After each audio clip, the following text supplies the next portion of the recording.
menyampaikan kepada saudara konsep apa itu home health nursing. Ini tidak terlalu sulit sebetulnya, asal saudara serius. Ya, dan ini yang akan mendasari mata kuliah ini sampai dengan ke akhir semester. Ya, oke, kita mulai ya.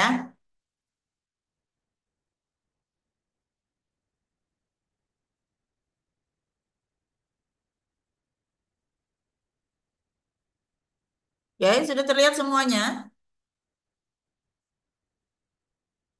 Siapa Sudah, nih yang Ibu. kelihatan? Maula Karima sudah kelihatan PPT-nya? Ya, sudah, Ibu.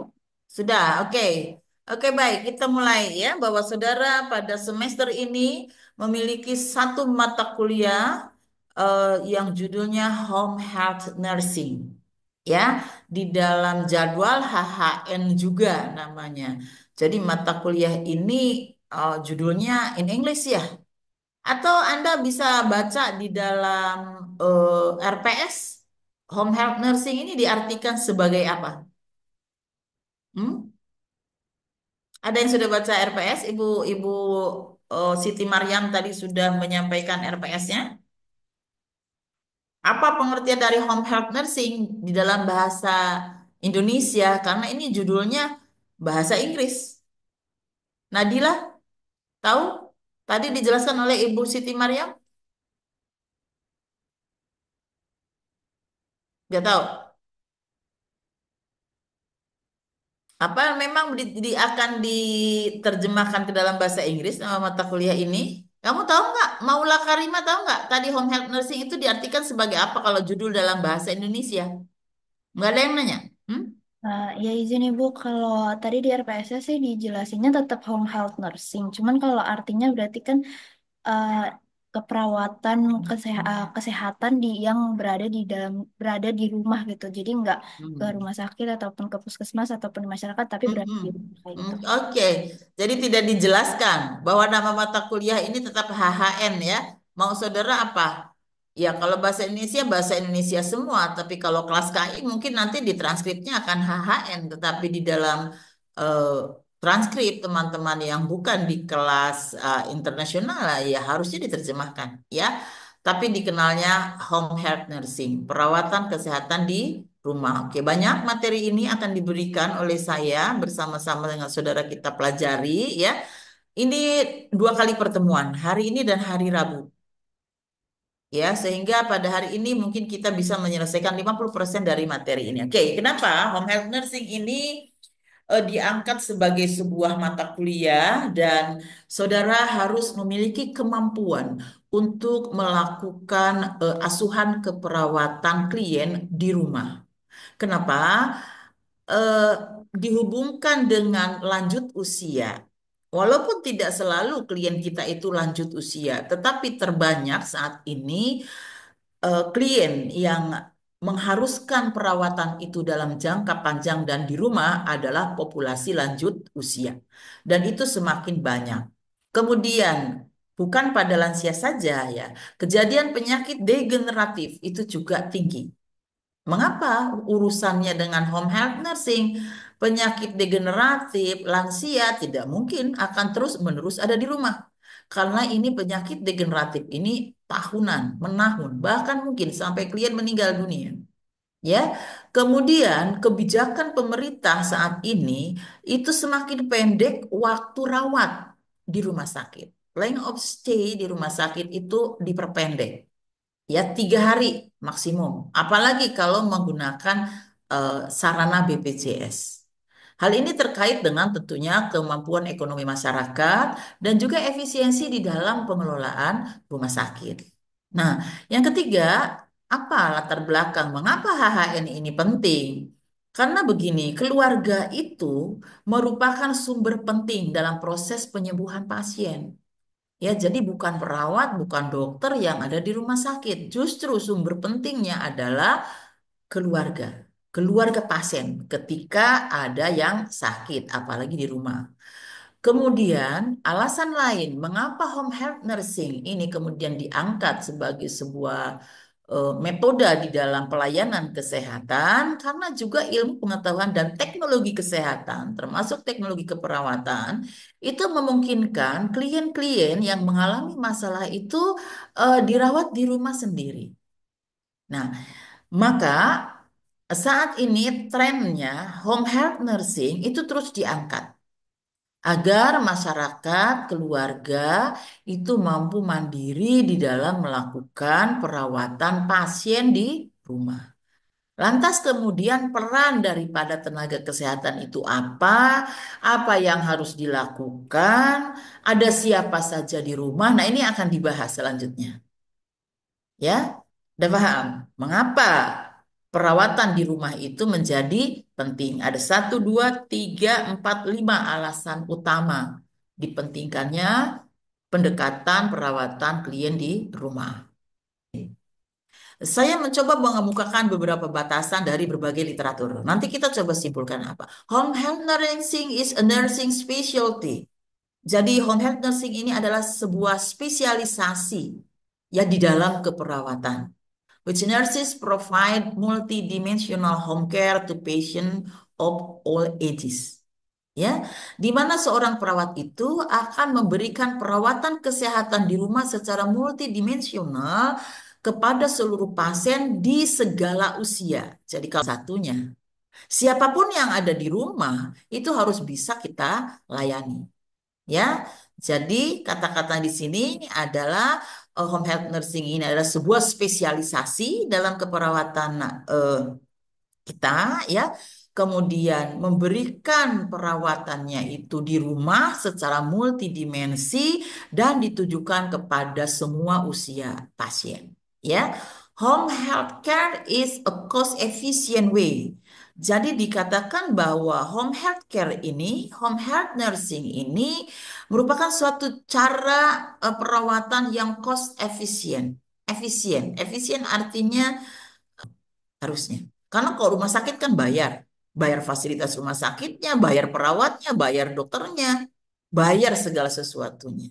Ya, namanya for quality care, ya memberikan pelayanan berkualitas, ya dengan segala kenyamanannya pada pasien di rumahnya. Jadi ini perawatan kesehatan di rumah, home health. Anda jangan eh, terjebak ya. Ini home health ada nursingnya. Karena tadi multidisiplin, multidimensi, ya. Home health nurses, perawat kesehatan di rumah, create care plan, menciptakan perencanaan untuk mencapai suatu tujuan based on the client diagnosis, berdasarkan kepada diagnosis klien. This plan can include. Jadi upaya-upaya pelayanannya itu bersifat pencegahan, kemudian terapi atau pengobatan juga rehabilitatif. Home health nurses also supervise certified nursing assistants. Siapa yang disupervise, disupervisi? Certified nursing assistant. Ya, pembantu perawat yang tersertifikasi. Ini statement adanya pada sistem di Amerika. Tetapi bahwa kemudian karena seorang home health nurse itu adalah seorang spesialis, pasti di bawahnya ada perawat lain yang memberikan asistensi terhadap pasien di bawah supervisi seorang perawat spesialis. Kalau di kita saat ini posisinya ini caregiver ya yang disupervisi oleh perawat di dalam merawat klien yang membutuhkan perawatan di rumah ya. Oke. Ini beberapa ya kok nggak nyambung, saya tidak menyambungkan memang tetapi mengambil pengertian-pengertian terlebih dahulu yang berhubungan dengan home health nursing ya. Ah, home health nursing adalah eh, sebuah pelayanan ya. Nah, kalau di Amerika ini sudah ada asosiasinya, namanya Home Healthcare Nurses Association. Di Indonesia banyak asosiasi perawat itu. Tentu yang induknya adalah Indonesian National Nurses Association atau PPNI. Di bawah PPNI itu ada perawat dialisa Indonesia, perawat bedah Indonesia, perawat anak Indonesia, Ikatan Perawat Kesehatan Komunitas Indonesia. Nah, seperti itulah. Andai suatu saat di kita ini sudah ada asosiasi perawat, itu bisa punya nama sendiri. Ya, jadi kalau kita mengacu kepada apa yang ada di negara maju, mereka sudah punya asosiasinya. Ya, nih, home health care is intended for clients that are well enough to be discharged home. Jadi diberikan kepada pasien yang sebetulnya sudah cukup bisa dirawat di rumah, bisa keluar dari rumah sakit. Klien keluar dari rumah sakit itu kan ada indikasi-indikasinya ya. But still requires skilled nursing personnel to access. Tetapi pasien yang keluar rumah sakit ini masih membutuhkan bantuan perawatan kesehatan, ya, berupa intervensi-intervensi kesehatan, keperawatan. Contoh nih, yang paling contoh saya gampang ngasih contoh. Pasien boleh keluar dengan kolostomi. Nah, keluarga ini kan perlu pinter, perlu pengawasan kolostominya ini, ya. Itu yang dimaksud dengan still require skill nursing personnel to assess, ya, to initiate and oversee nursing intervention, ya.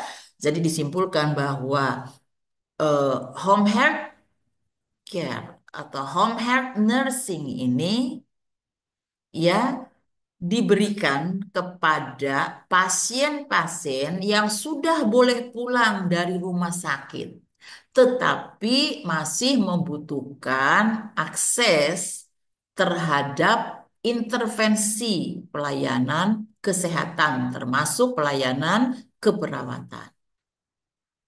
Jelas nih? Nah, sekarang pertanyaan saya. Kalau Anda berpikir kritis, mestinya Anda bisa menjawab pertanyaan saya. Apa bedanya dengan keperawatan keluarga? Ayo mikir semuanya. Nanti saya tunjuk salah satu. Home health nursing, apa bedanya dengan asuhan keperawatan keluarga? Ini kan sudah semester 8 nih. Sudah asuhan keperawatan keluarga kan, Maula? Nadila? Sudah? Nadila, kamu nggak bisa unmute. Dari tadi sudah 2 kali saya tanya, Angga tidak mau menjawab. Sudah, Ibu. Sudah, oke. Kalau sudah sekarang Nadila tahu apa bedanya dari beberapa pengertian tadi dengan asuhan keperawatan di rumah, home health nursing, sama-sama di rumah. Apanya yang beda? Hmm. Tahu? Siapa yang tahu raise hand? Walaupun 3 4 kata, silakan. Dari definisi-definisi dan pengertian yang barusan saya sampaikan, prinsip-prinsipnya, apa bedanya dengan perawatan kesehatan di rumah? Siapa mau jawab? Marsani Devina mau jawab? Iya, izin Ibu. Oke, please. Eh, Kalau misalnya keperluan keluarga itu, jadi keluarganya dimandirikan Ibu. Jadi keluarganya ini yang kita sebagai perawat itu sebagai fasilitator saja, eh, hanya memberikan fasilitasi kepada keluarga. Lalu keluarganya ini mencari solusi untuk bagaimana perawatan atau lansia itu di rumah. Tapi kalau misalnya home health home health nursing ini lebih kepada perawatnya Ibu yang menangani eh, perawatan yang di rumahnya itu. Seperti itu.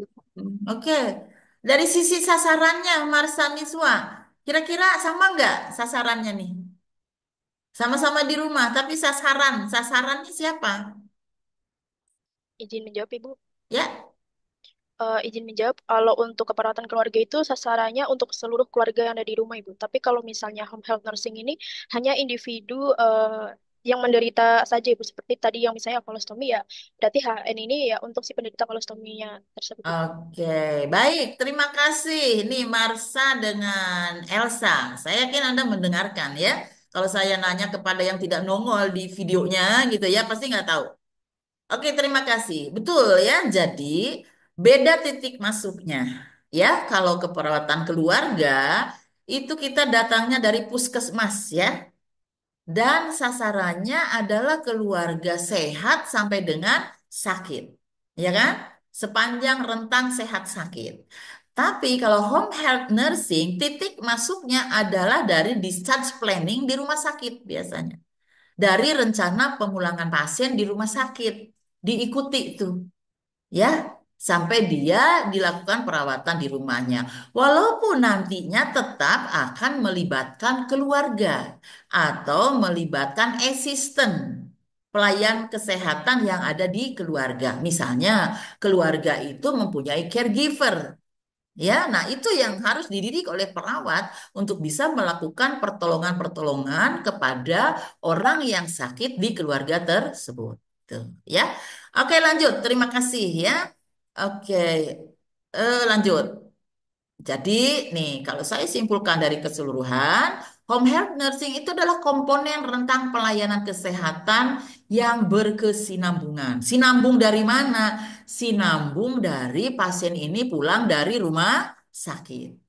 Ya, sifatnya komprehensif yang diberikan kepada individu fokus utamanya dan keluarga. Tetapi keluarga ini tadi sebagai fasilitator yang sama-sama merawat individu ya di tempat tinggal mereka. Ini konsep yang harus betul-betul Anda terapkan supaya Anda bisa membedakan dengan pelayanan kesehatan lainnya ya. Apa tujuannya? Nih, home nursing ini bertujuan untuk meningkatkan, mempertahankan, memulihkan kesehatan untuk mencapai kemandirian yang maksimal dan meminimalkan akibat dari penyakitnya. Contoh, pasien dengan tracheostomi, pasien dengan kolostomi, pasien dengan cuci darah yang bisa apa ya peritoneal dialisis ya banyak pasien itu keluar dari rumah sakit karena tidak mungkin dirawat di rumah sakit sepanjang itu karena kolostomi, tracheostomi, peritoneal dialisis atau mungkin stroke dengan hemiplegia akan ada di rumah sakit mahal sekali. Rumah sakit harus mengeluarkan uang ataupun keluarga harus membayar. Itu pasti akan dibawa ke rumah. Nah, sekarang siapa yang pernah melihat? Ada tetangganya mungkin, saudaranya mungkin gitu ya. Pasca dari rumah sakit itu ternyata harus selalu dalam pengawasan tenaga kesehatan. Ada yang pernah melihat kejadian itu, evidence itu? Siapa? Coba raise hand. Siapa? Yang pernah melihat tetangganya tetap di bawah penanganan tenaga kesehatan. Ada? Nggak ada pengalaman? Oh, Iya, nggak, sejauh belum ini ada ya. saya pernah Coba Ibu. lihat. Tadi Oh, waktu pernah.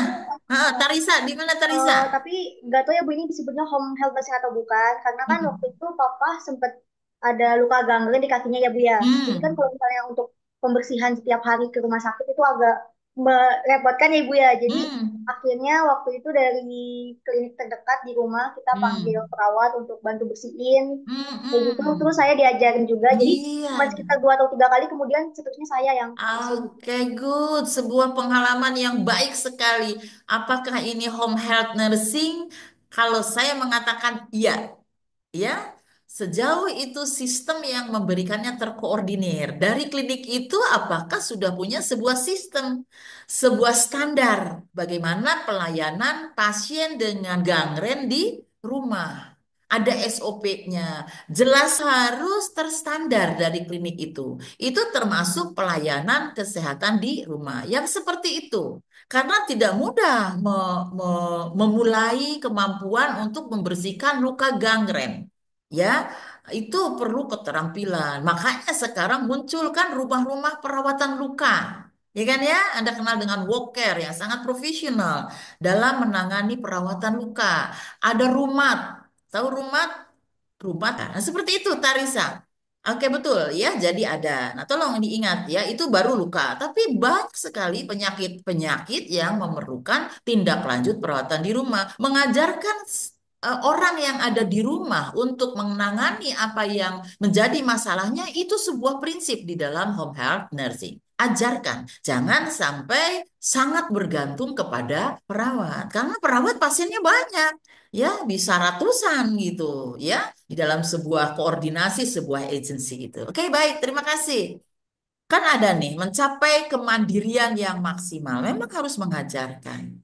dan meminimalkan akibat dari penyakit. Oke, lanjut dulu ya. Pelayanan yang diberikan sesuai dengan kebutuhan klien dan keluarga yang direncanakan.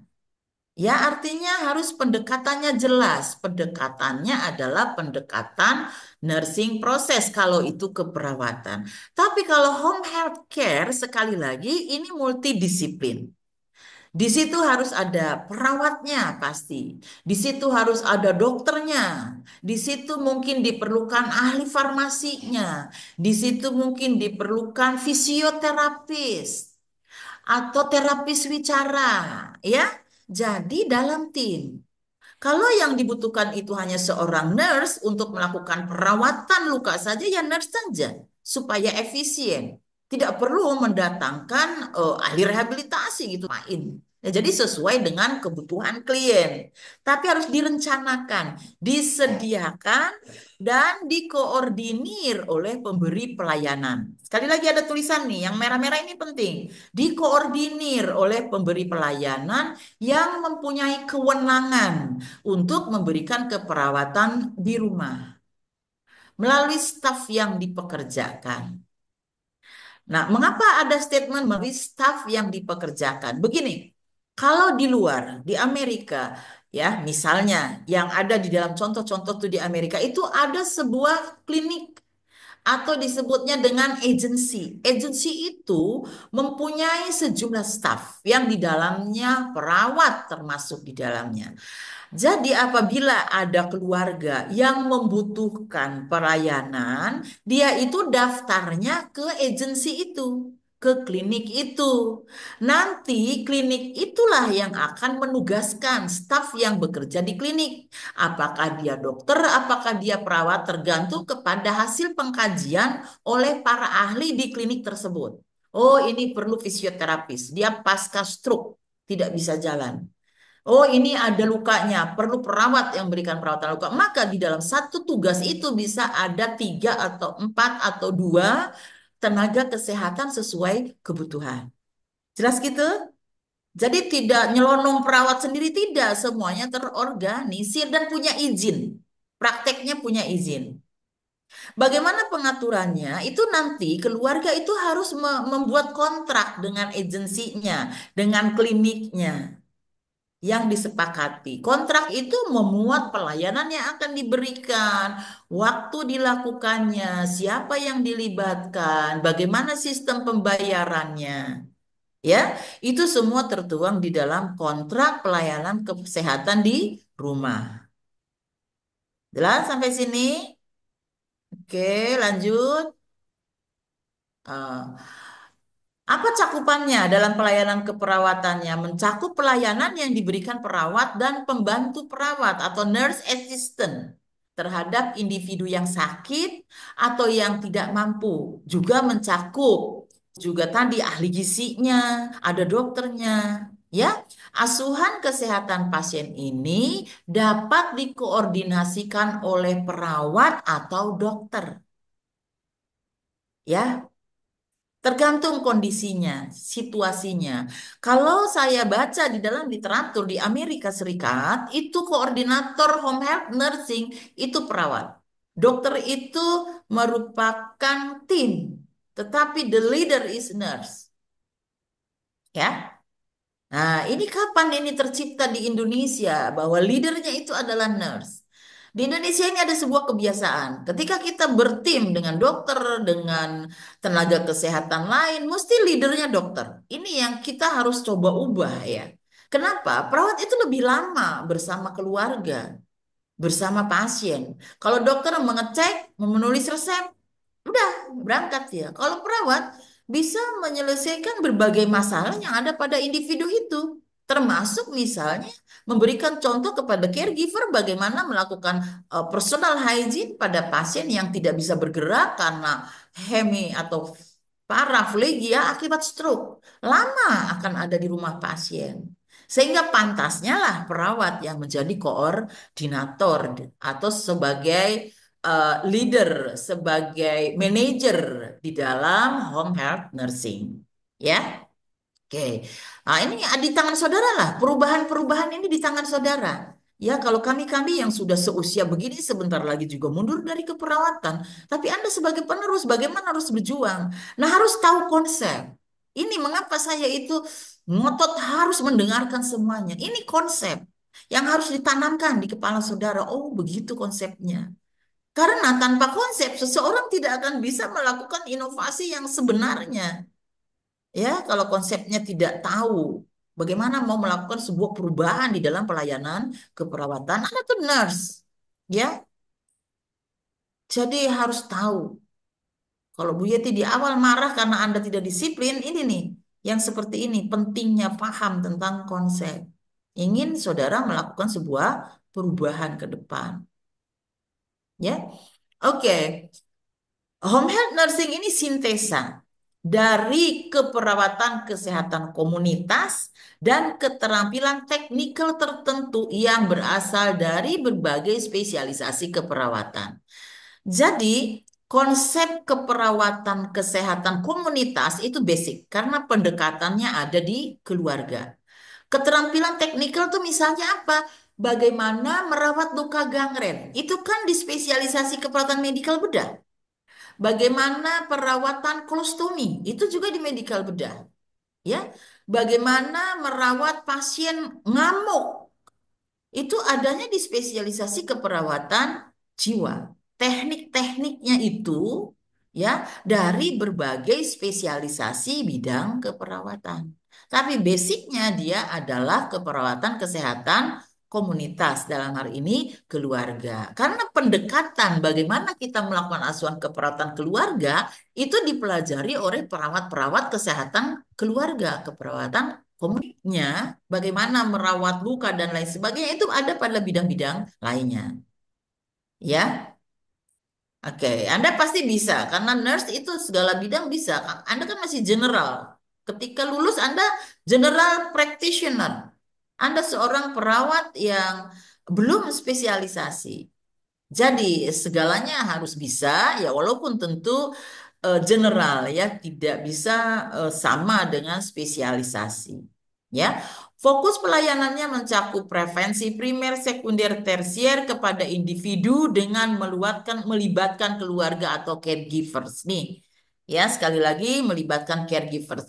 Apakah di Indonesia ada orang-orang yang sudah menggunakan caregivers? Ada. Ya, pada keluarga-keluarga yang memiliki kemampuan untuk mempekerjakan caregiver di rumahnya ada. Kalau di kita tuh kadang namanya perawat lansia, katanya misalnya itu lansia. Jadi perawat yang secara private dipekerjakan oleh keluarga. Ya, kalau itu perawat. Tetapi sebetulnya kalau hanya beberapa hal yang dikerjakan oleh mereka, memandikan pasien, memonitor perubahan kulit, perubahan suhu, vital sign, itu caregiver bisa. Tidak harus perawat. Terlalu mahal perawat kalau dibayar di rumah sebagai orang yang memberi pelayanan kepada yang sakit. Tetapi apakah ada perawat yang bekerja secara private di rumah seorang pejabat yang ibunya lanjut usia dengan stroke? Ada. Banyak sekarang. Ya, dan itu bayarannya cukup tinggi. Ya. Oke, tapi dia bukan caregivers ya. Caregivers itu lain. Nurse assistant mungkin ya, yang dari SMK SMK itu sering dikategorikannya sebagai caregiver atau nurse assistant ya, asisten nurse. Oke, itu banyak dipekerjakan ya. Apa roles and responsibility daripada seorang home health nurse? Dalam pelayanan, ini kan terdapat berbagai layanan yang dilakukan oleh berbagai profesional yang berbeda. Tadi yang sudah saya sampaikan, ada ahli gizi, ada dokter, mungkin juga fisioterapisnya, termasuk perawatan luka, manajemen penyakit, perawatan peralatan medis, pengobatan, layanan sosial medis, dan juga edukasi kepada pasien. Ini peralatan medis ini apa maksudnya? Pasien saat ini banyak yang menggunakan teknologi dipasang di rumah sakit, dibawa ke rumah. Ya, Itu ilmunya bukan ilmu keperawatan. Ada ya ilmu yang memang merawat alatnya. Ya, kita punya satu tenaga itu pada level D3 maupun D4 khusus untuk menangani peralatan medis. Ya, misalnya alat pacu jantung, ya alat peritoneal hemodialisis. Perawat melakukan perawatannya, tapi ahli peralatan medis merawat alatnya, gitu. Ya, jadi sekarang tanggung jawabnya itu masing-masing sesuai dengan bidang keilmuannya. Ya, perawat kesehatan di rumah atau home health nurse ini tugasnya apa? Ya tugas dan layanannya yang diberikan sesuai dengan kebutuhan pasien, termasuk juga kita harus berkonsultasi kepada dokter dalam kewenangannya terkait dengan pemberian obat tentang status pasien, dan perawat sebagai orang yang mengkoordinasikan pelayanan ini harus memberikan umpan balik terhadap setiap perubahan yang potensial yang perlu kemudian direncanakan lagi asuhan keperawatannya. Saya kira ini prinsip di dalam nursing proses demikian. Ya kita kan nursing proses itu bukan berujung di evaluasi, tapi sebetulnya sebuah siklus, ya, sebuah siklus yang kemudian sesudah dievaluasi kita bisa merencanakan ulang sesuai dengan hasil evaluasinya. Beberapa tanggung jawab perawat kesehatan ini, ya ini, coba Anda perhatikan pencegahan penyakit. Penyakit yang diderita si pasien yang kita rawat, memberikan obat, mendidik pasien tentang diagnosis mereka saat ini, memberikan perawatan dan dukungan emosi, menyediakan perawatan dasar seperti personal hygiene. Perawat juga berperan sebagai case manager, manajer kasus. Artinya apa? Perawat ini harus mengkoordinasikan layanan dari berbagai profesi lain yang memiliki ilmu yang lain. Ya, jadi perawat itu misalnya begini, ini kemarin pasien ini diberikan obat anti nyeri karena pasiennya mengalami post-herpetic neuralgia. Tetapi setelah diobservasi, menurut laporan caregiver, obat ini tidak memberi efek sedikit pun. Pasien tetap nyeri. Itu feedback yang harus diberikan kepada dokter dan ahli farmasinya. Mungkin bisa diganti obatnya atau ditingkatkan dosisnya.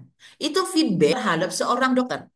Karena dia melakukan pengamatan, observasi terhadap efek obat dalam menurunkan nyeri yang diderita oleh pasien. Jelas? Sampai sini nih? Oke, itu peran daripada seorang case manager.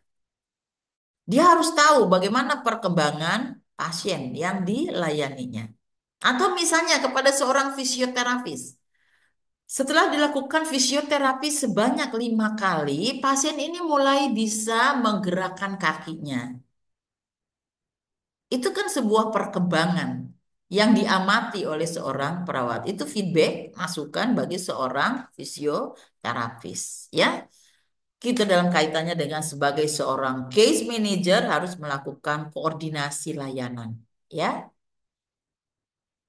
nah tadi saya sudah katakan bahwa home health nursing ini sebuah spesialisasi. Artinya perawat yang bekerja di perawatan kesehatan di rumah ini harus memiliki ijazah keperawatan, ijazah seorang perawat. Dan dia harus seorang praktisi yang berlisensi. Memang dia seorang praktisi. Bu Yeti perawat, tetapi bukan praktisi. Saya seorang nurse educator sebagai perawat pendidik. Kalau saudara lulus bekerja di sebuah ruang rawat, setiap hari Anda melakukan pekerjaan itu, maka saudara adalah perawat praktisi. Perawat praktisi itu tentu punya persyaratan. Dia harus berlisensi. Di Indonesia, lisensi itu apa? Dia harus punya surat tanda registrasi.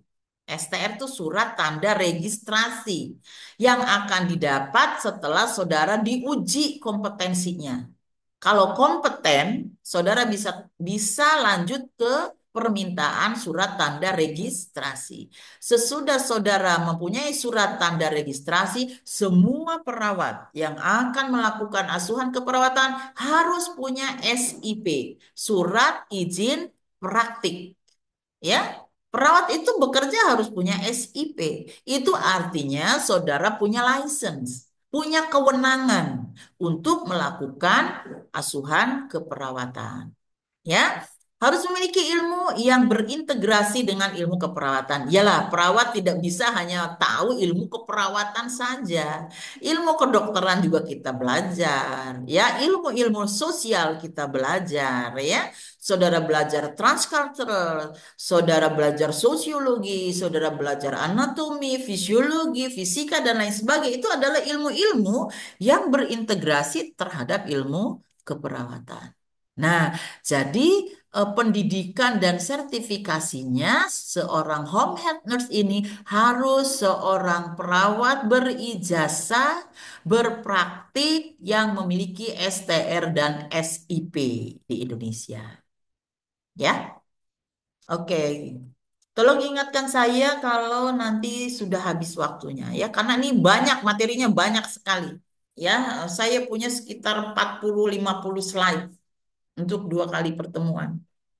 Karena ini konsep harus mendasar. Anda nurse, ya, konsepnya harus kuat.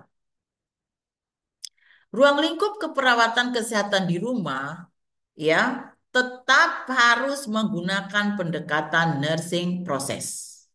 Enggak bisa saudara hanya melakukan intervensi keterampilan tanpa saudara melakukan asesmen dengan benar, menegakkan nursing diagnosis dengan benar, membuat planning, ya, tetap itu. Nah, standar keperawatan kesehatan di rumah, ya. Nanti saya akan berikan contoh standar keperawatan di rumah, tapi punya orang Amerika. Kita belum punya, masih tetap standar keperawatan secara umum yang ada itu.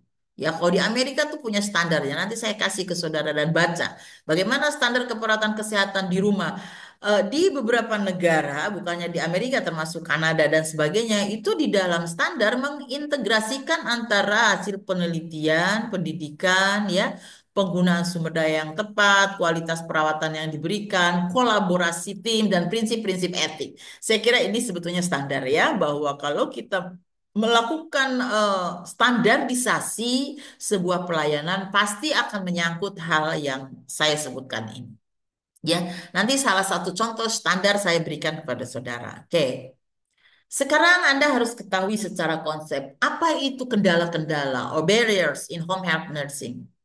Ada beberapa kendala sebetulnya yang harus saudara sadari, fahami agar ini bisa diantisipasi. Satu, perawatan kesehatan di rumah itu unik. Mengingat kendala yang dihadapi oleh para profesional juga unik. Misal, hal yang kecil ya, saat saudara keluar home visit, perawat itu sendirian dan tidak dapat mengandalkan orang lain pada sebagian besar waktunya. Artinya harus perawat itu sendiri yang datang. Perawat dalam melakukan perawatan kesehatan di rumah ini harus belajar menjadi mandiri. Ya, kalau saudara mandiri itu artinya di dalam nursingnya ya, tetapi di dalam pelayanan kesehatan tetap dalam tim. Ya, kalau saudara di rumah sakit merawat misalnya 10 pasien, itu perawatnya tidak sendiri. Ada 2 orang misalnya ya, kalau dengan tingkat ketergantungan yang sedang. Baru kemudian ada dokternya, ada ahli gizinya, ada orang ahli laboratorium mediknya. Tapi perawatnya itu yang pasti tidak sendiri. Tetapi kalau saudara di home health nursing, saudaranya sendirian perawatnya. Oleh karena itu harus betul-betul mampu mandiri, memecahkan permasalahan keperawatan secara mandiri. Ya, ini jangan salah nih. Bu Yeti mengatakan tim pelayanan kesehatannya tim. Ada beberapa orang profesi lain. Tetapi perawatnya itu sendiri. Tidak pernah di home health nursing itu ganti-gantian gitu. Sekarang Elsa, besok Tarisa, besok Maula Karima itu. Nggak begitu. Itu sangat tidak cost efisien. Kasihan pasiennya gitu. Jadi tetap berkelanjutan satu orang. Itu prinsipnya, ya. Tidak semua rumah yang dikunjungi itu dilengkapi dan berada di lingkungan yang bersih bagi klien. Ya, Anda jangan bayangkan rumahnya rumah-rumah di Menteng gitu ya. Ada yang digubuk, sementara perawatannya perawatan luka yang risiko infeksinya tinggi. Itu unik loh menghadapinya itu. Saudara bekerja untuk steril di lingkungan rumah yang apa adanya. Itu unik loh kalau menurut saya. Uniknya itu meras otak kita gitu. Gimana caranya ini ya? Airnya keruh misalnya gitu ya. Peralatannya sangat minimal. Belum lagi kemampuan memberikan fee kepada yang melakukan perawatan ya. Kalau di Indonesia saat ini saya kira yang bisa membayar tenaga kesehatan, apakah itu perawat, dokter, ahli rehabilitasi, atau ahli gizi itu orang-orang yang di atas secara ekonomi ada di atas posisinya. Misal perawatan eh, orang-orang yang memang gajinya di atas 20 jutaan lah per bulan gitu. Baru bisa membayar tim kesehatan yang merawat secara rutin gitu. Nah, tetapi rutin itu juga nanti ada ketentuannya. Nggak boleh pasien yang ketergantungannya tinggi berada pada home health nursing. Mungkin dia masih indikasi rawat gitu. Ya nanti ada persyaratannya. Bagaimana perawat yang boleh pulang dan dirawat di rumah. Kepatuhan minum obat juga lebih rumit di rumah. Tidak seperti di rumah sakit, di mana obat-obatan itu dijadwalkan sepanjang waktu dan tersedia. Kepatuhan itu tidak selalu hanya kondisi perilaku patuh atau tidak patuh, tetapi ada tidaknya uang untuk membeli obat gitu. Nah, itu juga unik ya, masalah. Kemudian yang takut lagi tuh kalau dalam perawatan kesehatan di rumah adanya ketidakpatuhan klien terhadap rencana keperawatan. Saudara menjelaskan ke caregivernya, tolong miring setiap 2 jam ke kiri, 2 jam ke kanan, gerakan ini, duduk, suapin porsinya segini gitu. Itu belum tentu bisa dilakukan secara patuh oleh keluarga, pasien dan keluarga. Itu sebagai sebuah barrier. Tapi barrier ini tentu tidak boleh dijadikan satu pesimistis ya, sehingga tidak bisa dilakukan. Bisa ya, pelan-pelan harus kita rubah bagaimana ini bisa terlaksana. Aduh, baik sekali. Sebentar ya, saya minum. Terima kasih ada yang bawain minum. Soalnya kalau online nggak dikasih minum sama saudara juga ya. Aku minum dulu.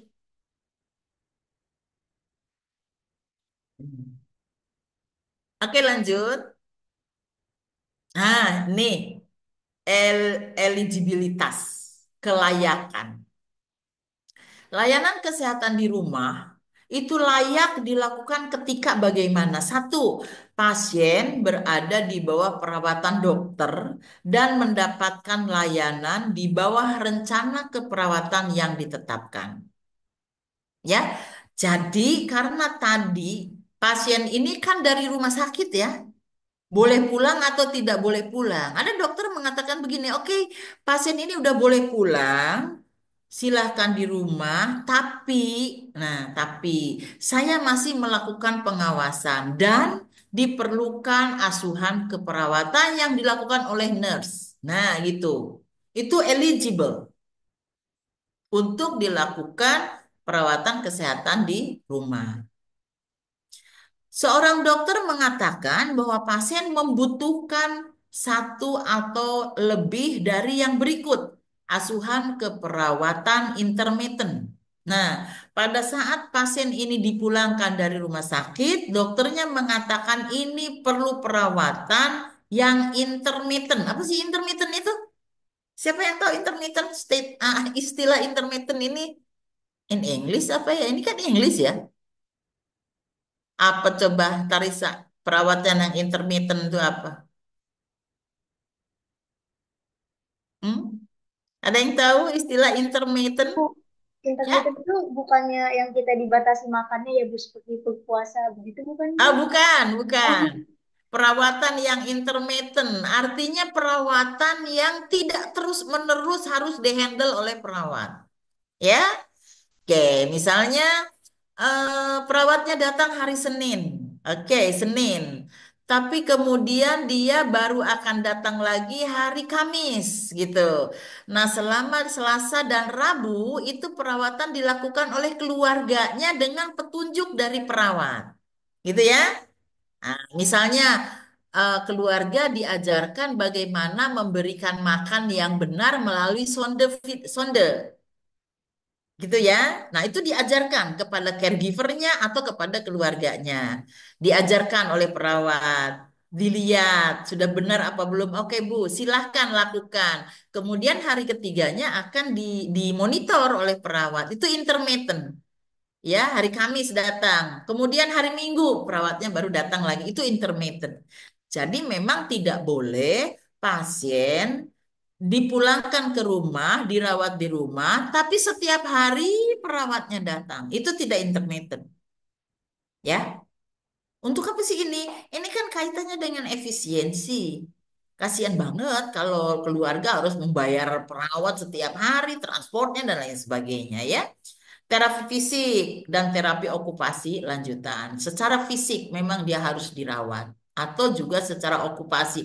Okupasi itu misalnya dia mengembalikan kepada fungsi pekerjaannya. Ya, di TAS in bahasa Indonesia eligibility itu kelayakan atau eligible ya, layak, pantas untuk dirawat. Dokter menyatakan bahwa pasien dapat tinggal di rumah. Ya, ini di dalam standar-standar yang ada di dalam buku. Dia selalu bilangnya dokter. Saya sebagai perawat suka tersinggung dikit gitu ya. Emang perawat nggak bisa ya menentukan pasien ini boleh tinggal di rumah. Tapi kita di rumah sakit juga begitu. Ya, pasien dipulangkan itu harus seizin dokter yang merawatnya. Kok nggak seizin perawat yang merawatnya? Atau bilang seizin tim yang merawatnya. Sampai hari ini masih ya surat izin pulang itu harus dokter. Ini harus Anda tahu aja. Ke depan Anda yang berjuang gimana bisa harusnya aku dong. Levelnya kan Anda sama dengan dokter umum. Kalau Elsa jadi pegawai negeri, penghargaannya itu sama dengan dokter. Anda profesi, dokter profesi. Ya, dokter golongan 4B, Anda juga golongan 4B. Apanya yang beda? Sama-sama profesi. Kok memutuskan pasien pulang? Bolehnya hanya sama dokter. Itu harus menjadi sebuah pemicu saudara berjuang. Ya, perawat itu harus berjuang untuk nasibnya, untuk perannya gitu loh.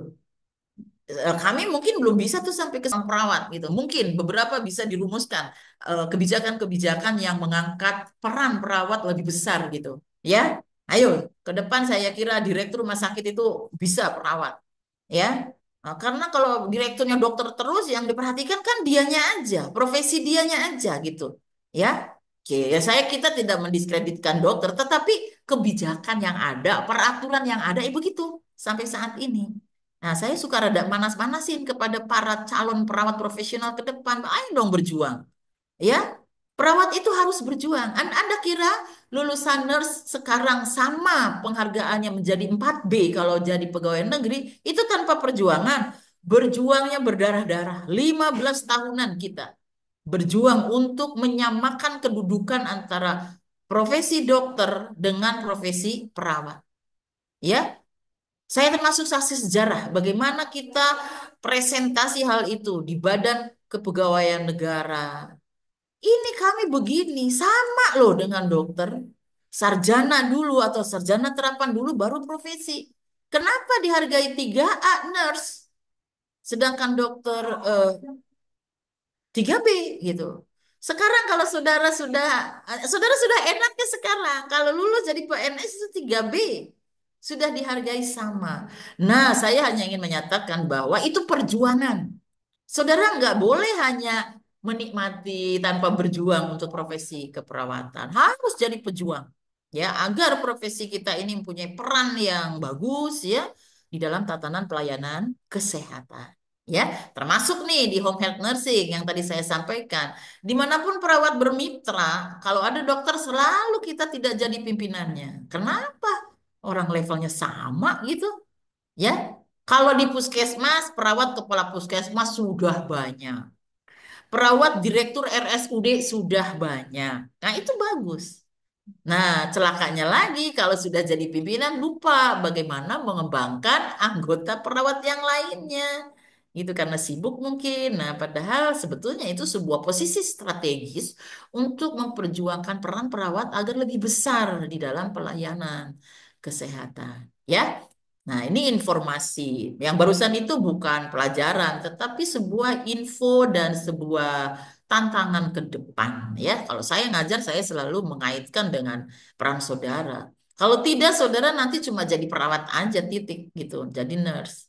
Tidak berjuang keras untuk membawa profesi ini menjadi lebih. Di rumah ditentukan oleh asuhan keperawatan yang intermittent, yang dibutuhkan kurang dari 7 hari setiap minggunya, dan setiap hari kurang dari 8 jam setiap hari selama 21 hari. Ya, jadi memang harus yang intermittent. Apanya yang intermittent? Asuhan keperawatan.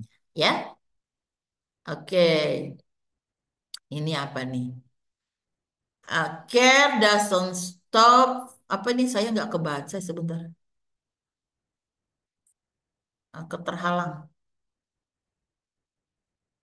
Intinya itu gini, asuhan keperawatan pasien itu tidak berhenti sampai dengan seorang pasien keluar dari rumah sakit. And for that, there are home health nurses. Ya, jadi perawatan pasien yang tidak berhenti sampai dengan hospital discharge, tetapi akan dilanjutkan oleh home health nurses. Ini saya cerita sedikit supaya Anda ingat ya.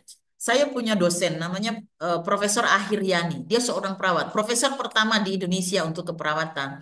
Waktu itu dia kuliahnya di Amerika. Dia cerita sama saya. Dia bilang, Yeti, aku tuh di Amerika bukan enak-enak. Aku kerja sambil kuliah. Di mana kerjanya, Prof? Di home health nursing. Jadi dia kan seorang perawat spesialis keperawatan jiwa. Kuliah ngambil S3 di sana itu sambil bekerja karena dia bawa anaknya, bawa suaminya.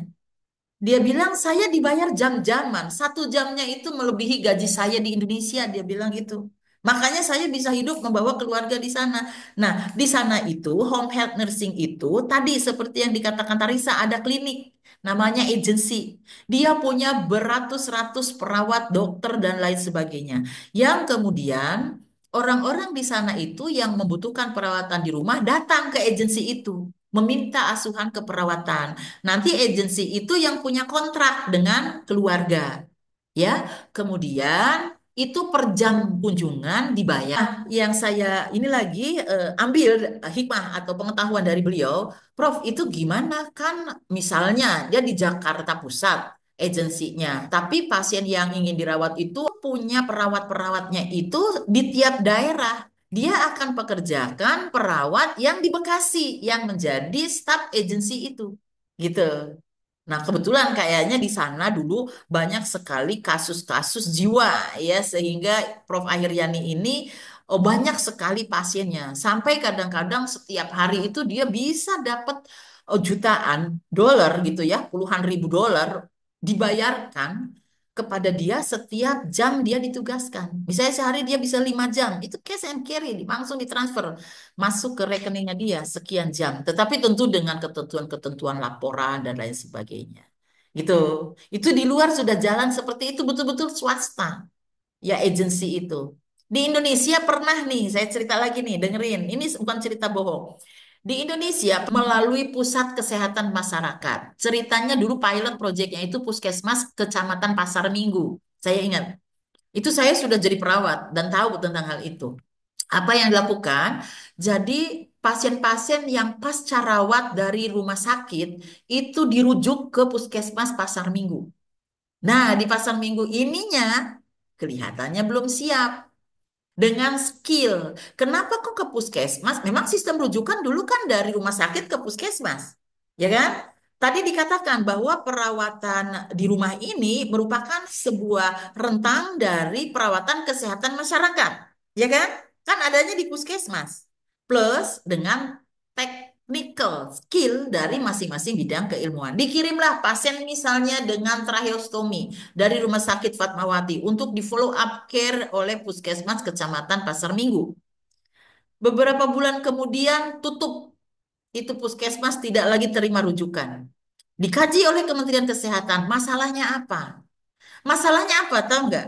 Perawat yang ada di puskesmas lupa bagaimana perawatan kolostomi, bagaimana perawatan tracheostomi, bagaimana perawatan pasien dengan alat bantu tertentu, itu tidak disiapkan. Jadi proyek itu termasuk proyek gagal. Permasalahannya, sekali lagi perawatnya tidak disiapkan untuk update terhadap alat yang digunakan oleh pasien. Pasien ini pakai apa? Dokternya pun apakah bisa home visit? Walaupun intermittent kan terjadwal, gitu. Jadi di Indonesia ini belum berkembang sebetulnya secara sistem ya, secara sistem. Tetapi bahwa home health care di Indonesia saat ini ada, itu banyak dilakukan secara private gitu. Banyak yang follow upnya itu dari rumah sakit di mana dia dulu dirawat. Contoh di Carolus. Rumah sakit Sin Carolus sekarang kalau melakukan home health nursing itu bagian perawatan dari discharge planningnya itu datang ke rumah. Jadi perawat dari rumah sakit Sin Carolus. Tidak ada agensi atau klinik yang bisa dia merujuk ke klinik itu. Jadi tidak putus mereka. Harusnya kalau di luar bukan begitu. Dari rumah sakit tempat pasien itu dirawat, dirujuk ke agensinya yang akan melanjutkan perawatan di rumah. Tetapi agensi ini sudah membentuk sebuah organisasi yang hebat, yang punya ahli-ahlinya gitu. Itu di kita belum ada. Ayo nanti ke depan ciptakan itu ya. Anda harus buat. Dan itu bisa dilakukan apabila saudara punya surat izin praktik mandiri. Bisa. Perawat itu punya kewenangan, punya license untuk melakukan praktik keperawatan mandiri. Surat izin praktik perawat mandiri. Ya bisa. Oke, ya tentu harus berkolaborasi lah dengan orang yang punya finansialnya seperti apa. Karena sebuah klinik tentu perlu fasilitas, perlu sarana, perlu izin gitu ya. Tapi bukan tidak bisa, bisa. Ya, oke. Ini saya kira ya yang tadi sudah saya sampaikan ini kok harusnya ini tidak ada lagi. Oke.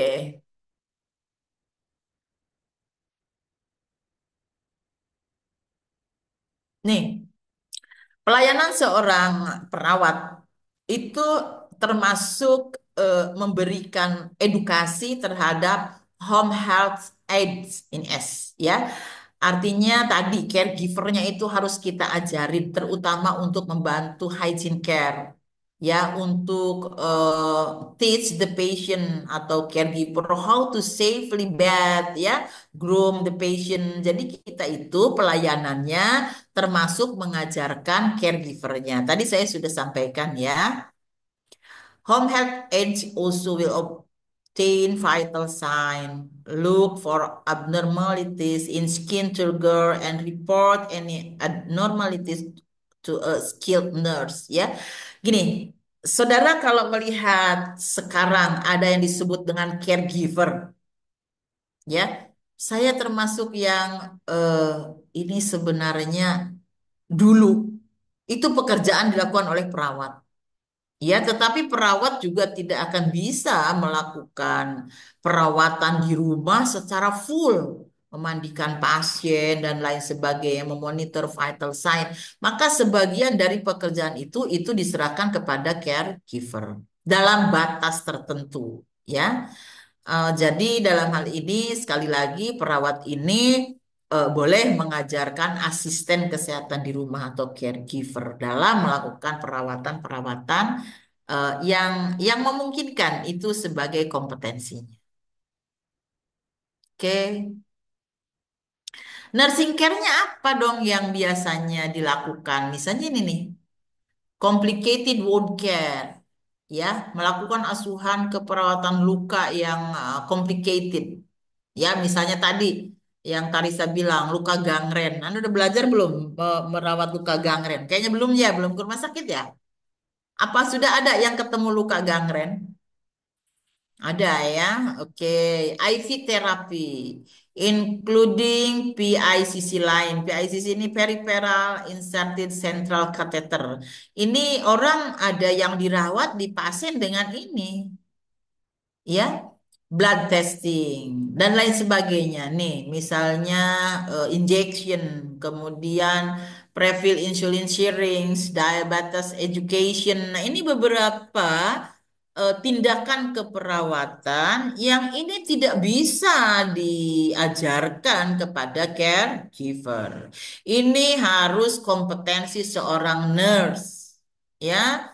Misalnya adanya ostomi, gastrostomi, kolostomi, care of tracheostomy, dan lain sebagainya. Ini harus nurse.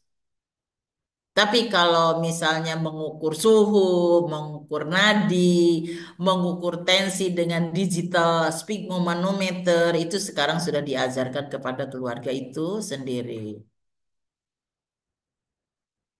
Ya, oke. Ya, ini tadi terjemahannya.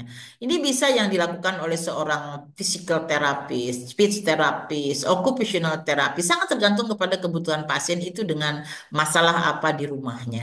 Ya. Oke, saya stop share dulu.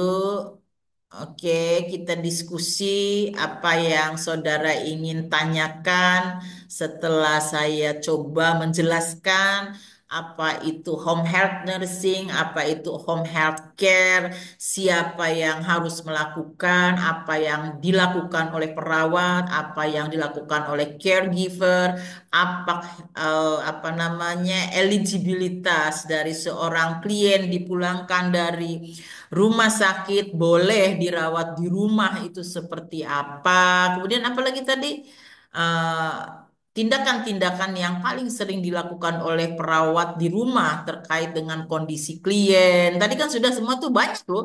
Itu cukup banyak sebetulnya yang saya sampaikan kepada saudara. Apa yang ingin saudara tanyakan atau kita diskusikan lah. Belum tentu saya yang harus menjawab, mungkin Anda juga ya bisa menjawab. Silakan. Apa yang ada di benak saudara terkait dengan apa itu home health nursing? Saya sudah berikan contoh-contoh bagaimana itu dilaksanakan dalam sistem pelayanan di luar negeri. Saya juga sudah sampaikan bagaimana di Indonesia saat ini. Tadi juga saya menjelaskan bahwa pernah ada pilot project di Indonesia. Dan sampai saat ini proyek itu tidak pernah berlangsung kembali karena kegagalannya terutama para pelaksana home health nursing ini yang kurang siap apabila berada attach-nya di sistem puskesmas mengikuti sistem rujukan yang ada di Indonesia. Nah, sekarang silahkan. Siapa yang ingin punya pendapat, boleh bertanya, boleh eh, apapun boleh, atau mau sharing tentang pengalaman Anda, mungkin yang pernah eh, ada keluarganya mendapatkan perawatan di rumah gitu. Silahkan, saya beri waktu. Ini kita sampai jam 14.40 ya. Silahkan kalau ada yang ingin bertanya.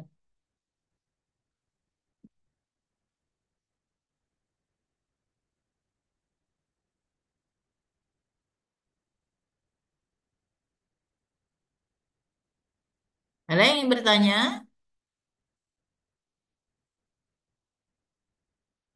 Bagaimana kalau tidak ada yang bertanya? Tidak ada? Apa? Kalau tidak ada bertanya, saya yang bertanya. Pastinya. Ibu, saya mau bertanya. Oke, siapa nih? Atika ya? Iya, Ibu. Atika Sarmanda. Oke, pertanyaannya apa, Atika? Boleh yang menjawab, tidak harus saya. Aku tahu nih gitu. Boleh menjawab ya. Oke, Atika Sarmanda silahkan. Ya, Ibu izin Atika dari kelas B, izin bertanya, Ibu. Untuk home health nursing ini itu sebenarnya itu apakah sebuah keharusan gitu, Bu? Soalnya kan, eh, apalagi kalau di Indonesia sendiri kan, seperti yang Ibu bilang tadi, misalnya kayak ada masalah ekonomi gitu yang membuat apa namanya kayak pasien dan keluarganya itu kurang bisa untuk eh, mendapatkan home health nursing ini. Nah, kalau misalnya eh dilihat dilihat dari tadi yang San Carlos ya Bu, itu Hmm. kan udah menerapkan itu ya Bu. Nah, apakah eh, apa kan s- saya bingung. Apakah itu eh juga suatu keharusan gitu dari rumah sakitnya dan eh, apakah pasiennya yang menginginkan dan eh, misalnya dia menolak, apakah bagaimana gitu Bu? Kalau misalnya eh, Udah nih saya udah bisa nangkep. Maksud Anda apa ini sebuah keharusan gitu ya? Ibu. Oke, jawabannya begini. Itu sebuah kebutuhan menurut penilaian tim. Jadi, tadi kan bilang eh masa rawat di rumah sakit itu ada ketentuan. Tidak bisa pasien sepanjang-panjangnya dirawat di rumah sakit. Contoh, seorang pasien dengan alat bantu pernafasan, ya. Jadi pasien ini bergantung kepada sebuah alat untuk pernafasannya. Gitu ya. Sekarang, kalau pasien ini di rumah sakit, mahal sekali. Sementara secara ekonomi dia tidak akan mampu membayar perawatan di rumah sakit. Karena tempat tidur saja kalau di rumah sakit itu dihitung. Ya kan? Kalau dia ke rumah, pulang, dia hanya akan membayar dalam 1 minggu dokter 1 kali datang. Perawat 2 kali datang gitu. Dia tidak bayar tempat tidur, dia di rumahnya. Gitu. Tetapi perlu maintenance alat. Kalau dibilang keharusan secara tim pelayan kesehatan, bisa saja dia menolak. Tapi risikonya macet tuh alat bantu nafasnya. Yo, ya infeksi itu pasiennya. Karena apapun dipasang alat masuk ke dalam tubuh, risiko infeksinya tinggi. Lo monggo aja. Jadi bukan sebuah keharusan, tetapi sebuah tawaran. Lo monggo Anda tidak dikunjungi perawat, tidak dikunjungi dokter. Percaya seminggu lagi balik lagi ke rumah sakit. Ya, karena tanpa alat itu di maintenance, dirawat, bisa macet, bisa tekanannya berubah, gitu ya. Nah, jadi oleh karena itu diberikan tawaran, ibu boleh pulang, tapi ini perlu perawatan. Makanya ada yang namanya kontrak. Kontrak itu nanti disesuaikan dengan kebutuhan pasien dan kemampuan pasien di dalam membayarnya, gitu. Ya, tapi risiko-risiko orang yang perlu perawatan di rumah itu harus disampaikan. Jadi ada indikasinya, Atika. Perawatan itu bukan sebuah ini indikasinya dirawat. Misal pasien pasang kolostomi atau tracheostomi, emang gampang melakukan perawatan tracheostomi? Nah, misalnya dibersihkannya gitu-gitu aja, harus buka dulu talinya, kemudian dibersihkan. Tahu-tahu ketika talinya dibuka, loncatlah itu, apa namanya, alatnya. Itu langsung nutup loh traheanya. Sesak pasien bisa mati, gitu. Ya, itu yang itu. Kolostomi. Apa risiko kolostomi? Banyak risiko perawatan kolostomi kalau tidak pernah dikontrol. Nah, apakah itu sebuah keharusan? Nah, justru kalau dari aspek ekonomi itu lebih murah dibanding dia harus dirawat di rumah sakit gitu.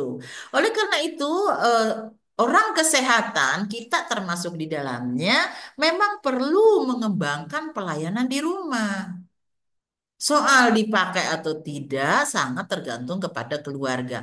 Kewajiban seorang perawat, dokter, atau ahli lainnya menyampaikan bahwa ini perlu perawatan. Kalau tidak dilakukan perawatan akan terjadi A, B, C, D. Silakan. Dimanapun pemberian pelayanan kesehatan selalu ada hak pasien untuk bisa menerima ataupun menolak. Jangan lupa ada etika tadi, ada hak-hak pasien. Menolak konsekuensinya ini, kalau dia mau dilakukan perawatan, konsekuensinya ini gitu. Jadi Tidak harus, ya, tetapi tawarkan. Namun yang tidak boleh adalah mengada-ada. Tidak perlu, tetapi harus dilakukan. Itu yang tidak boleh. Tidak perlu dia perawatan di rumah oleh tenaga kesehatan, tetapi dikatakan itu perlu. Itu tidak boleh. Itu adalah etik legalnya. Ya, ada aturannya, ada SOP-nya, ada indikator-indikator. Tadi sudah disampaikan seorang itu boleh dilakukan. Kalau dari sisi, Anda berpikirnya kalau dari sisi pemberi pelayanan kesehatan, ya, perspektif berpikirnya kita sebagai pemberi pelayanan kesehatan dan pasien adalah sebagai penerima pelayanan sekali lagi punya hak, punya patient right, punya hak pasien untuk menolak.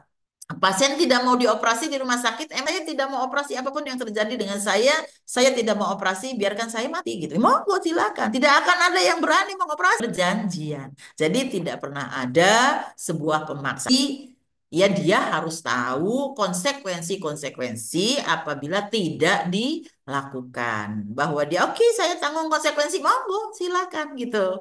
Mau infeksi ke, mau kemudian henti nafas, itu harus tanda tangan bahwa namanya menolak perawatan lanjutan di rumah dan segala konsekuensi ditanggung oleh keluarga gitu. Kan nggak mungkin pasien dirawat berbulan-bulan. Yang pertama, biayanya tinggi. Yang kedua, tempat tidur itu kan tidak bisa pasien lain nunggu. Kalau di rumah sakit itu ngantri, ya nggak? Coba masuk RSCM, berapa lama nunggunya gitu. Nah, jadi tidak boleh orang berlama-lama terus di rumah sakit. Sejauh itu bisa dilakukan perawatan di rumah dalam pengawasan tenaga kesehatan. Gitu ya. Nah, fee-nya berapa? Oh, sangat tergantung kepada eh, apa yang ditentukan oleh peraturan sebuah agensi atau sebuah pelayanan kesehatan. Ya, jadi sekali lagi tidak sembarangan menentukan seorang pasien akan dilakukan perawatan di rumah. Ya, gitu. Siapa namanya Atika? Atika Sarmanda jelas? Ya, baik Ibu, sudah Ya, jelas. oke. Nggak boleh orang yang tidak perlu kemudian Anda lakukan perawatan di rumah. Ada lagi, silahkan. Winda Anggra ini silakan Winda, mau tanya apa? Izin masuk Bu, saya Winda dari Oh, suaranya nggak kedengaran Winda. izin masuk Ibu, apakah terdengar? Iya, saya Winda Anggraini dari kelas A. Mungkin cukup nyambung sama pertanyaan tadi Atika. Di waktu tepat yang bagaimana Bu kita harus menggunakan home health nursing ini? Karena kan hal ini sama aja bagaimana kita mencegah kejadian fatal dalam sehat sakit di keluarga ya Bu. Karena kan Hmm? tadi banyak juga kejadian lainnya selain perawatan luka terkait KMB contoh yang tadi. Mhm. Dan karena juga Bu, banyak juga yang bingung dan belum paham terkait hal tersebut dan belum ada edukasi juga hal tersebut di kader-kader. Dan Ibu juga tadi menyebutkan banyak juga yang menggunakan home health nursing ini yang di kalangan atas Ibu. Seperti itu, terima kasih. Pertanyaannya apa? Di waktu yang tepat yang bagaimana Ibu kita harus menggunakan home health nursing Oh, ini Ibu. gitu. Tadi kan ada indikasinya ya. Anda tadi ngelihat nggak slide saya? Winda tadi melihat nggak Izin slide Ibu saya? melihat Ibu. Apa tadi? Indikasinya ada Nah, indikasi perspektif. oke. Kelayakan ya Bu, eligible. Iya, kelayakan. Di situ yang akan menentukan apakah sebuah pelayanan itu layak diberikan atau tidak. Nah, ini nih.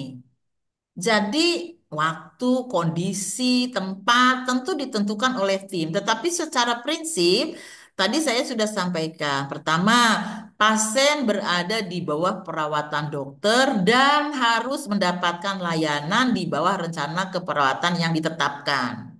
Seorang dokter menyatakan bahwa pasien membutuhkan satu atau lebih dari asuhan keperawatan yang sifatnya intermittent, baik itu perawatan fisik, psikologis maupun bahwa pasien dapat tinggal di rumah, gitu ya.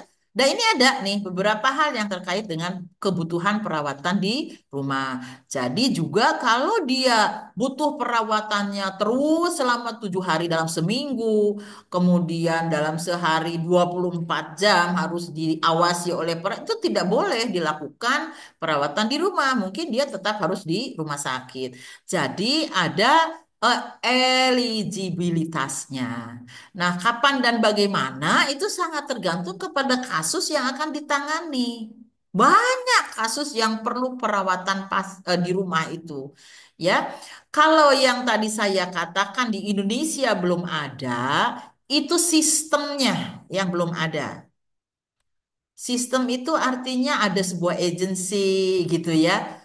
Tapi saat ini banyak ya pasien yang membutuhkan pelayanan dari terutama ada 3 tenaga yang paling banyak dibutuhkan pada perawatan pasien di rumah. 1 dokter, 2 perawat, 3 fisioterapis. Saat ini kondisinya. Ya, oke. Kalau dokter mungkin seminggu sekali, perawat bisa 2, 3 kali dalam seminggu. Ya, fisioterapis bisa 2 kali untuk melakukan fisioterapi. Misalnya pada pasien ya stroke mengalami paraplegia, artinya lumpuh seluruh tubuh, tidak bisa menelan, dia dipasang nasogastric tube gitu ya, dipasang juga misalnya parenteral infusion ya, itu kan nggak mungkin, itu kan akan selamanya pasien itu pakai itu, dia nggak bisa nelan, harus pakai NGT. Ya, kemudian dia membutuhkan cairan yang cukup, perlu diberikan masukan obat setiap hari. Apakah keluarganya ini sudah mampu memberikan obat melalui vena? Kan nggak mungkin tuh. Ya, misalnya dia pakai three way. Nah, banyak alat yang dibawa oleh ke pasien ke rumahnya. Itu tidak mungkin. Pasti dia membutuhkan bantuan perawat, dokter untuk menggerak-gerakkan, butuh ahli fisioterapi. Saat ini yang menggunakan 3 tenaga yang tadi saya sampaikan, utama RSCM termasuk punya sebuah bagian yang memfollow up care pasien di rumahnya atas permintaan pasien. Ya contoh nih, saya buka. Ibu Sinta Silaswati, itu dosen kita di sini. Dia ketua IPGERI, tapi dia seorang perawat geriatrik. Dia 1 kali datang kepada pasien untuk melakukan perawatan selama 2 jam ya, di Menteng, itu di casnya 1,3 juta. Nah, siapa yang bisa bayar seperti itu? Untuk melakukan asuhan keperawatan selama 2 jam. Itu real. Jadi RSCM ini punya sama dengan Carolus. Sejauh pasiennya minta dan ketika dokternya mengatakan ini perlu follow up. Yang namanya dipasang tete infus itu tiap 3 hari harus diganti kan sesuai dengan aturan yang berlaku untuk mencegah terjadinya infeksi. Ya, ada juga pasien yang nggak berani menusukkan syring insulin. Selama 1 bulan diajarkan dulu bagaimana menyuntik. Rawat di rumah sakit mahal amat gitu. Ya, tentu bisa diajarkan oleh perawat di rumahnya, gitu ya. Gitu-gitu kira-kira siapa nih tadi Baik, yang tanya Ibu. Winda ya? Oke, jadi bukan tidak ada banyak perawat dibayar mahal, tetapi tadi yang bisa bayar itu umumnya kalangan BF lah. Misalnya sekitar Menteng, Fluid, PIK, itu sekarang banyak sekali nurse yang digunakan. Bahkan nih ya, lulusan kita di Poltekkes Kemenkes Jakarta 3 itu ada alumni yang memang bekerja secara private di sebuah rumah diberikan ruangan khusus 24 jam merawat pasien. Nah, itu bukan home health nursing, itu private nurse yang memang dibayar. Ya, setiap bulannya itu besar sekali. Ada lulusan kita D3 yang memang bergantian, mereka berdua sip-sipan. Ya, oke. Jadi begitu, Winda. Tetap sesuai dengan kemampuan pasien ya. Dan soal kapan, berapa lama itu yang menentukan bukan hanya perawat, karena home health nursing pada dasarnya dia adalah tim, multidisiplin, ya. Dan biasanya akan ditentukan oleh tim pada saat discharge planning, pada saat merencanakan pasien pulang dari rumah sakit, ya. Oke, baik, sudah jam 2:42 di dalam laptop saya. Di laptop Anda jam berapa sekarang? Sama? Oke, baik, terima kasih. Siapa Winda atas pertanyaannya, juga Atika tadi atas pertanyaannya. Ya, kita sudah coba diskusi. Mudah-mudahan apa yang disampaikan sedikit membuka wawasan, membuka pertanyaan dalam diri saudara ya. Kalau orang kritis itu pasti ada pertanyaan di kepalanya ketika dijelaskan sesuatu. Kalau Anda, Bu Yeti ngasih kuliah, gue lewat aja deh, nggak tahu deh pokoknya apa sih yang diberikan. Ah itu calon-calon yang tidak pinter yang begitu. Kalau calon yang pinter ketika diberikan sesuatu di benaknya akan ada pertanyaan. Apa ini bagaimana? Itu ya. Oke, baik. Terima kasih. Saya mohon nanti saudara bisa mendatangani daftar hadir. Kepada yang hadir, nanti saya akan lihat dari screenshotnya tadi dan juga screenshot di akhir hari ini. Mudah-mudahan lengkap. Ya, sekali lagi saya minta saudara mempunyai kesadaran yang baik terkait dengan kuliah dan kehadiran di dalam kuliah dan konsentrasi di dalam mendengarkan kuliah. Saya hanya mengingatkan saudara bahwa tidak mudah dan tidak murah sekali lagi ya, saudara berada di kelas ini. Harus selalu ingat itu supaya saudara ingat orang tua, ingat disiplin, saya harus lulus tepat waktu. Jangan kira ada yang tidak lulus. Ujian skripsi saja ada yang tidak lulus, ya, dan tidak bisa lanjut ke profesi. Dan akhirnya apa keluar? Apa gunanya jadi sarjana? Di keperawatan nggak ada guna ya, yang berguna itu adalah profesinya dan ke profesi Anda harus lulus sarjana ya. Tahun lalu ada yang tidak lulus ujian skripsi. Nah, ini jangan sampai terjadi dengan kelas Anda. Setiap dosen tidak ada yang mengharapkan anaknya tidak lulus ya. Saya wanti-wanti saja kepada yang tidak biasa mendengarkan dengan baik ketika kuliah, apalagi kuliah Bu Yeti ya. Saya termasuk orang yang tegas. Ya, ya, tidak, tidak. Hadir, hadir, tidak hadir, tidak hadir. Coret. 20% Anda tidak hadir dari setiap mata kuliah Anda tidak bisa ujian akhir. Ya, itu tolong diingat. Ya, dan terutama ingat orang tua saudara itu saja. Menyekolahkan Anda di sini ini mahal. Ya, jangan buang dan sia-siakan waktu Anda untuk belajar. Sekali lagi saya mengingatkan. Baik, terima kasih atas kehadirannya. Mudah-mudahan ada manfaatnya dan kita akan ketemu lagi pada hari Rabu pada jam berapa saya lupa. Mudah-mudahan tidak tabrakan ngajarnya ya karena dosen sudah mulai crowded dengan jadwal sekian belas kelas itu ada di setiap kelas. Jadi tolong on time ya. Kalau bisa luring saya luring, tetapi kalau bisa daring saya daring ya. Ini mengingat kelas juga sangat terbatas. Misalnya nih, tadi kejadian pagi heboh. Kelasnya luring gabung gitu di Jalan Kimia. Apa yang terjadi? Kelas yang ditentukannya kelas yang berseberangan. Emang bisa gabung satu di sebelah kiri, satu di sebelah kanan gitu. Itu kan sudah masalah. Tapi karena sudah ada teknologi, kita bisa daring, ya. Oke, baik. Terima kasih sekali lagi. Saya Eri dengan wabillahi taufiq wal hidayah. Wassalamualaikum warahmatullahi wabarakatuh. Bentar, maaf. Izin. Ya. Ya Ibu, tadi kami dapat pesan dari Bu Mariam. Itu Mhm. kebetulan kata Bu Mariam, Ibu besok ada acara. Kami besok HHN itu jadwalnya 10.30. Itu gimana ya Bu? Besok tuh tanggal berapa ya? 8. Ya. Besok tuh hari Rabu kan ya? Oke, Anda bisanya jam berapa? Ada waktu untuk bisa daring. Kalau daring kami memang jadwalnya dari jam setengah 11, Ibu. Mm-mm. Besok itu ada pembukaan ya. Sebentar, sebentar saya cek deh. Memang ada pembukaan.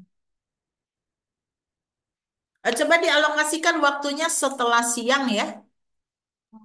Oh baik Ibu, berarti sekitar jam 1 lagi mungkin Bu? Belum akan selesai karena ini ada pembukaan praktek profesi dan di luar kampus jauh di Klender. Kalau acaranya sampai jam 12, nanti saya kabari melalui Sipen ya. Tolong saya minta tolong ada Sipen grup untuk kelas A, B, dan KI yang isinya Sipen. Biasanya Sipen 2 orang ya. Nah, jadi informasinya saya berikan lewat Sipen terkait dengan itu ya. Bisa? Ya baik Ibu, nanti di... Oke, saya belum lihat jadwalnya yaitu jam berapa sampai jam berapa. Kalau misalnya jam 1, ya jam satuan lah, jam 1 atau setengah 2. Tapi kalau saya di sana sampai jam 2-an, ya tentu di atas itu gitu. Ya, karena ini semua semua harus turun. Ya, saya membimbing 21 mahasiswa di lapangan. Nggak mungkin. Apakah bukan Anda ya? Bukan ya, yang profesi ya? Oke, baik. Terima kasih. Nanti saya kabari ya jamnya ya. Tapi besok tetap kalau tidak bisa pagi sekali, ya sore ya. Kalau pagi sekali 7.30 saya bisa. Iya Ibu, tapi Ya. soalnya kalau pagi kami ada mata kuliah lain. Oke, kalau gitu cari waktu kosong, kabari saya waktunya. Nanti saya lihat apakah saya sudah akan berada posisi di kampus ya. Oke, baik, terima kasih. Selamat sore semuanya. Salam sehat ya. Rajin selalu, semangat ya. Oke, izin saya live ya. Udah di screenshotnya tadi sudah ya, sih kirim ke saya ya. Ibu.